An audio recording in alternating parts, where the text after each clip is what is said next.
Hello and welcome to a Feature History special episode. Yes, I'm doing another one. This time I'm not covering an event in history, but rather a concept. The concept of a duel. A battle of one-on-one combat done in order to protect honor or gain respect. Now, why am I covering this instead of the request for the Yugoslav or Great Northern War that you put in every video? Well, because this is the most elaborate way I could convince you to buy Mordhau.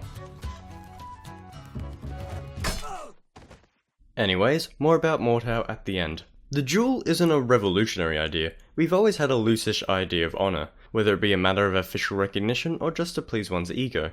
It might have been present in pre-recorded history. Then again, so may have a lot of things, they didn't record it. Tribal rituals present in Maori, Aboriginal and indigenous Brazilian cultures did contain one-on-one combat, so I could only assume that other tribal cultures had the same. Generally though, it wasn't a great idea to kill someone you might need to help you hunt the next day. That of course changed with the advent of agriculture and the creation of cities and claimed territory. The whole war thing started to happen, and so perhaps duels may find their place there. Well, in fact, they did. Champion warfare. The best of the best from opposing sides met in no man's land to prove their might. Sounds fantastical, because it most likely was. Records of such a thing appear solely in tales such as the Iliad and the Hebrew Bible, which aren't exactly peer-reviewed sources, are they? These stories didn't only appear in Mediterranean societies, just about every literate culture had their 1v1 me legend. Champion warfare though wasn't just all make-believe, it did actually happen in pre-Islamic Arabia, Japan, Russia, the other countries. For its role in early antiquity, however, we only possess legend. Now, duelings may not have happened in the battlefield, but it probably did happen in this massive building in the middle of Rome. Now before you say those weren't duels but an orgy of blood and violence amongst the enslaved, you're wrong. Before you slightly smugger and self-assured history nerds start writing in the comments that gladiatorial combat was a sport and had nothing to do with honour, a man who fought well would gain respect, so therefore honour, so therefore The tradition of gladiators spans all the way back to Rome when it was but a wee boot on the underbelly of tribal Europe, and it only continued and expanded from there. It featured not slaves thrown to animals or other slaves, but stars willing to test their skills and put on a show. They'd perform exotic forms of combat in one-on-one scenarios where most of the time no one actually died. The sports in its arenas were a testament to Roman civilization, and they showed it proudly.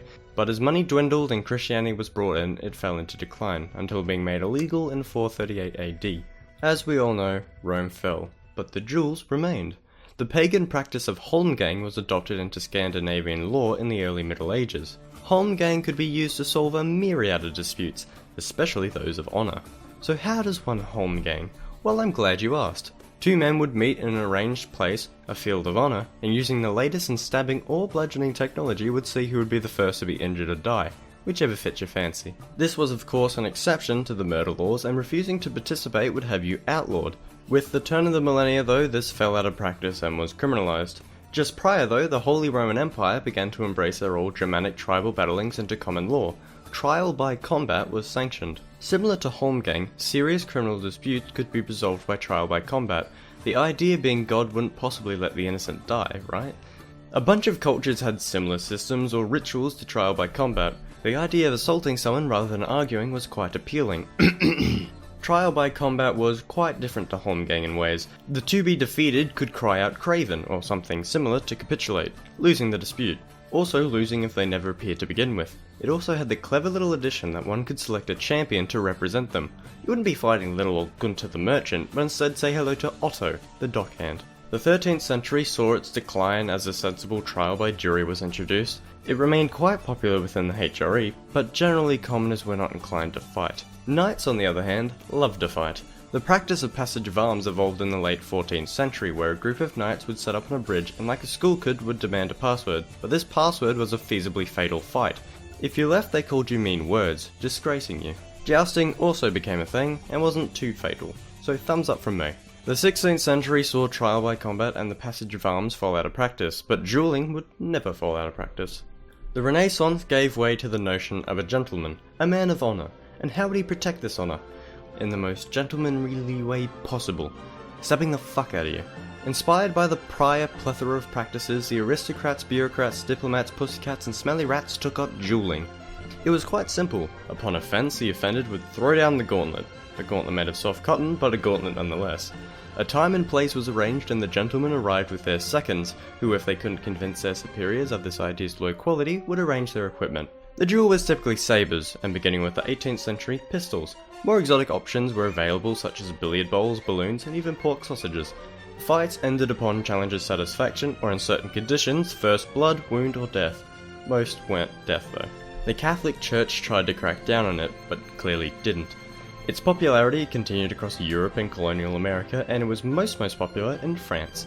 Alas, as ideas of honour waned and laws toughened, it declined through the 19th and 20th century, completely gone by the outbreak of World War I. Today, the odd law remains here and there that someone's forgotten about, but try it and you may find out that most judges aren't very farcical people. There's fencing, sure, but there's nothing very personal to it at all, and there's certainly not enough death. Generally, as people today, we have to be satisfied with telling Bruce that it's you, me, Macca's car park. Now, like a father sitting down with his son for the talk, it's time I told you about Mordhau. You may have thought to yourself, man, I want to play a multiplayer melee combat game, but just about everyone out there is crap, or aging, or a Ubisoft game. Well, now there's Mordhau, and it looks smashing. It has a lovely website detailing the superabundance of features, and a Kickstarter that, if I actually got this video out in time, is still going, and you should give it every dollar you haven't yet pledged to my Patreon. I'd now like to give my corporately obliged digital smooch to the persnickety brush Steve Graham, Zedford, Thrace Vega, and Grandpa Hex.